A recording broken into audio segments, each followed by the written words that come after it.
Assalamualaikum warahmatullahi wabarakatuh. Halo sahabat tani dimanapun kalian berada, bagaimana kabar kalian hari ini? Semoga selalu sehat dalam lindungan Allah Subhanahu wa Ta'ala. Saya di kebun bibit di Barokah Tani yang ada di Bendungan Begaja Sukoharjo. Pagi ini kita perkenalkan yaitu jambu biji. Di sini ada 4 jenis jambu biji yang bisa kami akan sampaikan nanti. Jadi jambu biji itu ada jambu kristal. Jambu kristal itu ada kristal merah, ada kristal putih. Ada juga jambu Australia, jambu merah. Ini jambu kristal. Jadi jambu kristal ini perbanyakannya dengan cara okulasi, jadi disambung dari bawah ini tanaman yang kuat batangnya, perakarannya, kemudian dikasih entres atau sambungan dari jenis yang unggul. Jadi ini jambu merah, jambu kristal merah maksudnya. Jadi memang buahnya nanti warnanya merah. Jadi warnanya merah. Ini paling sekitar 1 tahun sudah berbuah. Ini kristal yang merah. Kemudian ada juga kristal, nah ini kristal putih. Sama perbanyakannya. Kalau ini dengan cangkok ini. Jadi ini cangkokan kristal putih ini. Jambu kristal itu jambu biji, tetapi nyaris tidak ada bijinya. Jadi jambu biji tapi hampir tidak ada bijinya. Paling ada 1, 2 atau berapa saja. Sehingga buahnya itu warna, kalau ini warnanya putih, manis, dan untuk usaha wah lumayan menjanjikan. Ini yang kristal putih. Kemudian ada jambu merah, jambu yang biasa untuk jus ya, yang biasa di jus. Ini juga jambu biji, tapi memang bijinya agak banyak jambu merah itu.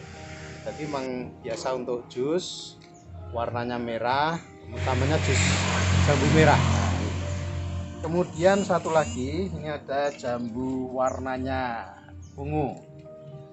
Hampir seluruh batang ini warnanya ungu ya. Batangnya ungu, daunnya ungu, termasuk buahnya ungu. Ini jambu Australia. Ini perkenalan singkat tentang jambu biji. Kemudian kali ini saya ingin mempraktikkan cara bertanam di lahan yang sempit. Jadi meskipun lahan itu sempit, kita masih tetap bisa bertanam, membudayakan tanaman. Satu sisi untuk keindahan, sisi yang lain manfaat untuk isi keluarga, bahkan kalau jumlah banyak bisa sebagai sarana. Bagaimana serunya?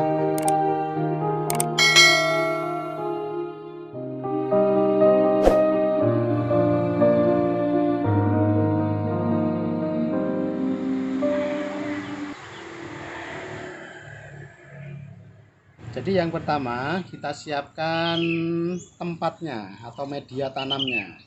Itu kalau ingin menggunakan pot bisa, menggunakan ini namanya planter bag. Ini juga bisa. Ini tahan bisa sampai 7 tahun bahkan sampai 10 tahun menggunakan planter bag ini. Kebetulan ini ukurannya 50 liter, ukuran 40 x 40 atau 50 liter. Dari planter bag ini nanti akan kita gunakan sebagai tempat untuk bertanam.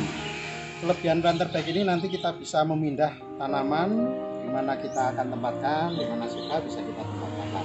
Planter bag sudah siap. Berikutnya kita siapkan media tanam. Jadi media tanamnya itu tanah, ladu yang sudah diformulasikan dengan pupuk organik ya, termasuk sekam sebagaimana sudah kami uraikan di video yang dulu. Menggunakan media Super Joss, produknya Barokah Tani.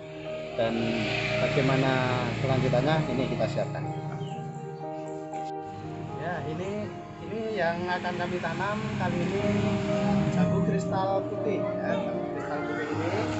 Jadi plastik ini, polybagnya ini disobek, dibuang. Ini berusaha jangan sampai pecah ya. Jadi jangan sampai pecah agar akar bisa segera adaptasi dengan tanah yang baru. Ini kita tempatkan sini. Kemudian kita lanjutkan sisa tanah yang tadi untuk dibuang agar penuh dan kuat.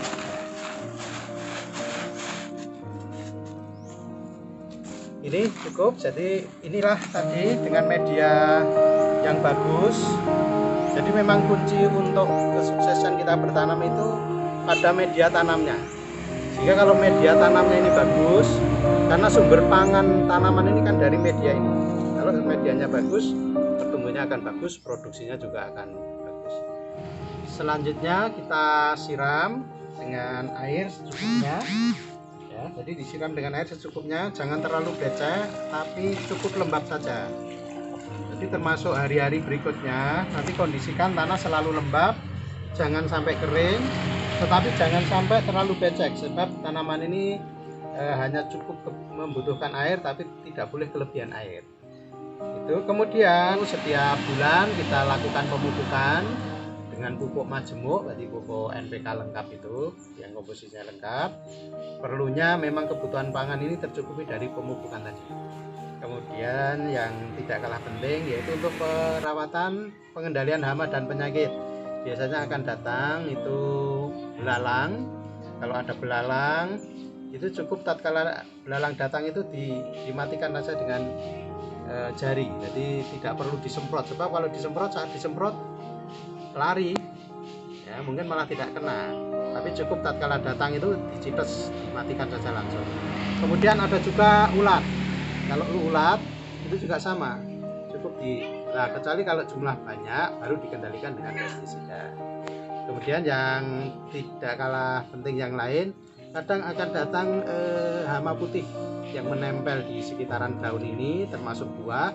Ini yang sering datang. Nah, kalau ini harus dikendalikan dengan pestisida. Perlunya jangan sampai menjalar ke mana-mana, sebab itu perkembangannya hama itu cukup cepat, sehingga perlu dikendalikan dengan pestisida. Itu dengan itu perawatannya. Selanjutnya mulai berbunga itu setelah kita tanam sekitar 4 bulan, nanti sudah mulai berbunga.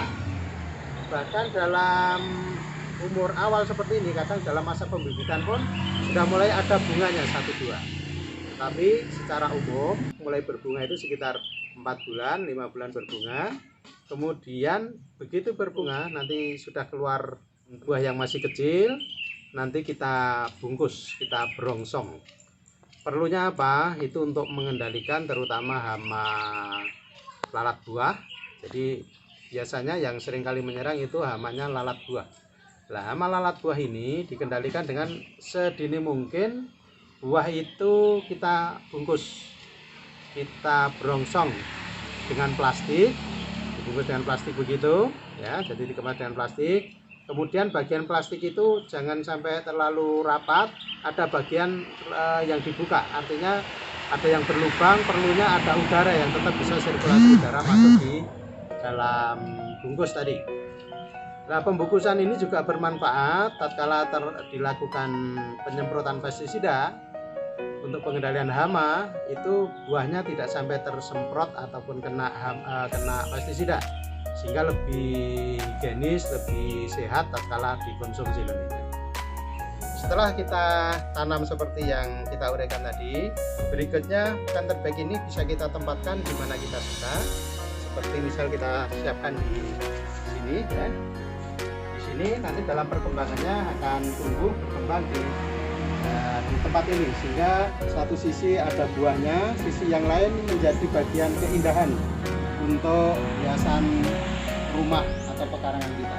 Ya, meskipun di tempat yang sempit, gunakan sebagai tempat untuk kita tetap bertanam dan mendapatkan buah yang bisa dinikmati sebagai sumber gizi dan juga bisa sebagai bagian untuk meningkatkan keindahan.